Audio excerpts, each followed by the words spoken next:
Magpapaksiw tayo ng isda, guys. Ayan, this is mackerel. Ang liya and bawang. Ayan, guys. Tayo ay magpapaksiw na isda.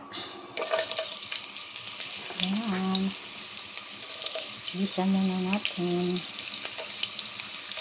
para makapit ang ating suka. Ayan. Ito natin muna sa guys. Para masarap. At kaya huwag naman natin sinugin. Silver. Ayan. Ilagay na natin ang ating fish. Ayan.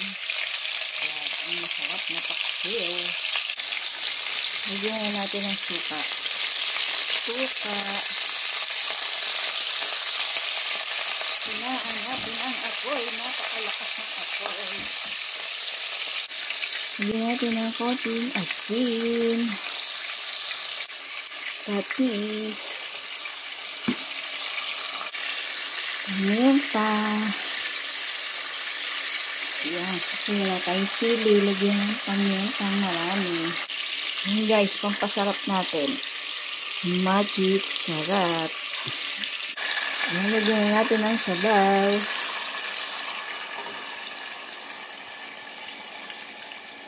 Ayun.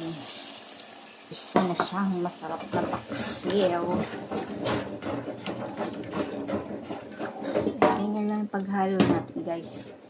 Kasi madudurog ang isda. Ayan na guys. Takpan muna natin. Ayan na guys. Luto na ang ating paksiw.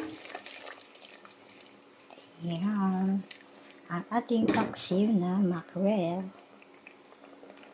Bon appetit! Thank you for watching.